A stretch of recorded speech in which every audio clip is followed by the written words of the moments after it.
আড়ং প্রেমিকরা যারা আছে তারা প্রতি বছরই ওয়েট করে কবে আড়ং এর ইয়ার এন্ড সেলটা দিবে। আড়ং এর ইয়ার এন্ড সেলের পাশাপাশি ওদের পরিওসার মেলাটাও হয়ে থাকে। তো 8 তারিখ থেকে আড়ং এর সেল শুরু হয়ে গিয়েছে, এটা 23 তারিখ পর্যন্ত চলবে। আর এই আড়ং এর সেলে আমি কি কি কিনলাম এবং কি কি পাওয়া যাচ্ছে, আসলে এদের প্রোডাক্ট সুন্দর বা ফ্রেশ কিনা সেটা দেখতে হলে আমার পুরো ভিডিওটা দেখতে হবে। আমি মোটামুটি চেষ্টা করব সবকিছুই দেখানোর জন্য যে কি কি আড়ং এর সেলে পাওয়া যাচ্ছে। হ্যালো, আসসালামু আলাইকুম, সবাই কেমন আছেন? আলহামদুলিল্লাহ ভালো আছি। আজকে আমি সকালে জগিং করতে গিয়েছিলাম, জগিং করে ভাবলাম যে আমি আড়ংটা একটু ঘুরে আসি, যেহেতু ওদের সেল চলতেছে। আমি যে দেখি এত পরিমাণ ভিড়, সব আড়ং এর বাইরে ওয়েট করতেছে, যেহেতু আড়ং 10টার সময় ওপেন হয়। আর আগেই মানুষের ভিড়, তো 10টার সময়ই মনে হলো সবাই হুমড়ি খেয়ে আড়ং এর মধ্যে ঢুকলো। মনে হচ্ছিল আড়ং এর সবকিছু মানুষকে ফ্রি প্রোডাক্ট দিচ্ছিল, যে পরিমাণ ভিড় ছিল। তো আমি এত ভিড়ের মধ্যে না যে একটু ফাঁকা হওয়ার পরে গিয়েছিলাম। আমি প্রথমে কয়েকটা স্টল দেখলাম, এদের প্রোডাক্ট মোটামুটি ভালো ছিল,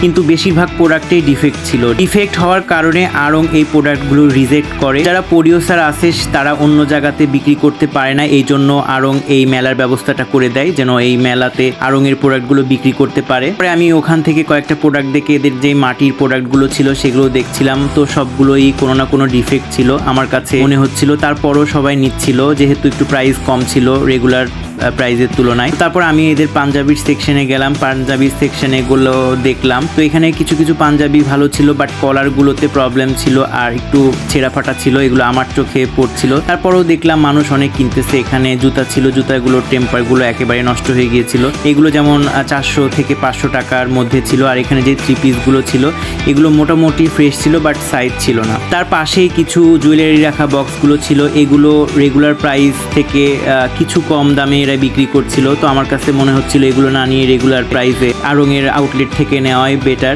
পাশে একটা জুতার দোকান ছিল, তো এই জুতাগুলো আমার কাছে খুব ভালো লেগেছিল, বাট আমার কাছে জুতা আছে অনেক, এই জন্য আমি জুতাগুলো নিই। আর একটা জিনিস এখানে আমার যেটা মনে হচ্ছিল যে বেড কভার বেশি বিক্রি হচ্ছে, যেমন এখানে 300 টাকা করে গেঞ্জি বিক্রি হচ্ছিল। আড়ং এর যে রিজেক্ট গেঞ্জিগুলো ছিল প্রতিটাতেই প্রবলেম ছিল, তো আমি দেখার পরে দেখলাম যে প্রতিটাতেই প্রবলেম আছে, এই জন্য নেইনি। আপনারা এখান থেকে কিছু না নিলেও এই গাছগুলো নিতে পারেন, এই গাছগুলো অনেক ভালো ছিল। এদের যেই নার্সারি আছে ব্র্যাক নার্সারি, এদের গাছগুলো এমনিতেই ভালো হয়ে থাকে।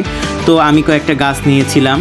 তো তারপরে আর একটু ঘোরাঘুরি করলাম, এত পরিমাণ ভিড় ছিল যে হাঁটাও যাচ্ছিল না, তো তারপরও চেষ্টা করলাম। তো এখানে পাঞ্জাবি দেখছিলাম, এই পাঞ্জাবিটার দাম চাচ্ছিল 5,500 টাকা, যেখানে আউটলেটের প্রাইস 7,500 টাকা আমি দেখেছি। আর এখানে ফতুয়া ছিল, বেড কভার ছিল, পিলো কভার ছিল, সব কিছুর দামই আমার মনে হচ্ছিল একটু বেশি বেশি চাচ্ছিল। তো আপনারা চাইলে বার্গেনিং করতে পারবেন, কিন্তু বেশি একটা কম নেয় না। আর এখানে বাচ্চাদের ড্রেস ছিল, আবার এখানে চাদর বিক্রি হচ্ছিল।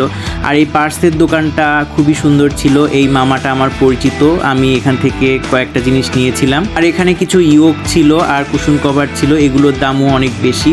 তো তারপরে আমি আর একটু ঘোরাঘুরি করতেছিলাম। আর এখানে সব থেকে আমার যেটা মনে হয়েছে আড়ং এর যে কুকারিজ আছে সিরামিকের, সেগুলো একটু ইউনিক কালেকশন হয়ে থাকে, তো এগুলোর দামও মোটামুটি বেশি ছিল, কিন্তু ডিফেক্ট ছিল। যদি আপনারা নিয়ে থাকেন তাহলে অবশ্যই দেখে তারপরে নিন। তারপর গুলশান আড়ং আউটলেটে চলে গিয়েছিলাম, কারণ এদের আউটলেটগুলোতেও ডিসকাউন্ট দিতেছে। তো এখানে যে দেখলাম কিছু কিছু প্রোডাক্টের ওপরে ডিসকাউন্ট ছিল, যেমন এই পাঞ্জাবিগুলোর ওপরে 30% ছিল। তো আড়ং এর এই পরিওসার মেলাটা হচ্ছে গুলশান আড়ং আউটলেটের ঠিক পাশে ওদের যে পার্কিং এরিয়া আছে সেখানে আপনারা চাইলে ভিজিট করতে পারেন। সবাইকে ধন্যবাদ।